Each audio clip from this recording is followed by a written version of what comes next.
In fact, I want to plead with you to vote yes for this collective agreement.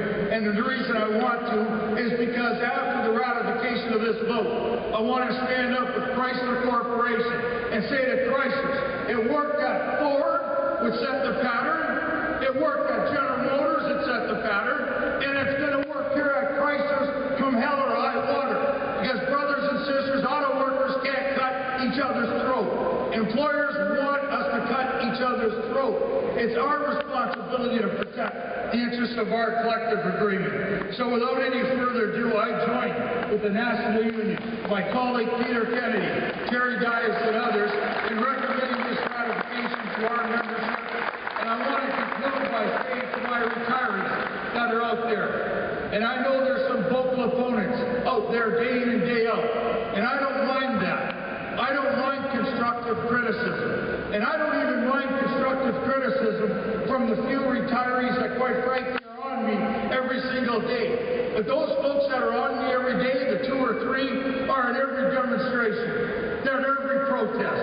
They're out there screaming and hollering for an auto pact. They're out there screaming and hollering to drop the Canadian dollar. They're out there screaming and hollering for the social conditions of our country to change. All I know is if those retirees continue to grow and the actives continue to shrink, there will be incredible pressure on our pensioners moving forward, and we'll have to fight like hell to preserve what we got in our collective agreement. And Jim's absolutely right, and I know you know this, because all of you that have the ability to invest because of good union benefits and good wages know your returns are pretty goddamn shitty today and have been for 5 years. It's no different your personal account than GM's pension account.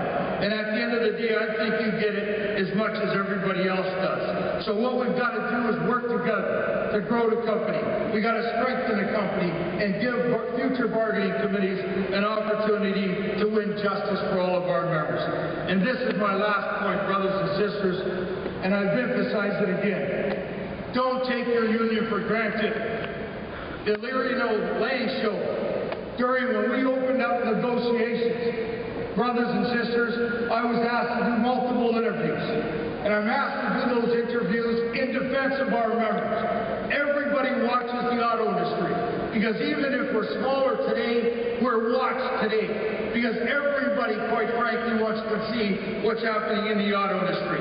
When we're doing well, the economy does well. We're not doing so well, other people get well.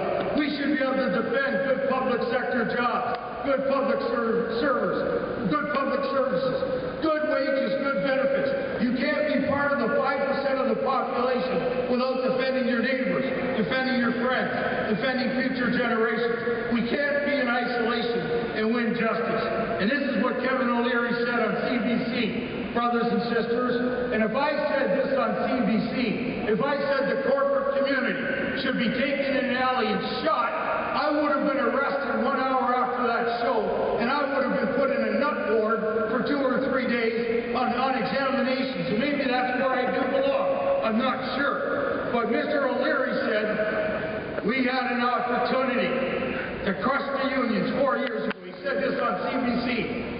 CBC that's paid for by the taxpayers, and CBC that's an important institution to this country and something I have fought for since I've been a representative on the shop floor. This is what he said. We had an opportunity to crush auto workers. We had an opportunity here to crush those unions. We had an opportunity to make sure that employers didn't have to fear unions like CAWs anymore. So you know what we have to do now? Because we didn't crush them 4 years ago, we got to take them in the alley and shoot them. Brothers and sisters, start defending your union. Start defending your wages and benefits. Start speaking to your neighbor. Start becoming active. We are in the 5% of the Canadian population, but overnight, one more plant closure, and we're in the 5% of those that are living in poverty every day and don't have a chance to have the standard of living we enjoy today. We take our union for granted, brothers and sisters. We do it at our own peril. Thank you very much for your support, friendship, and camaraderie.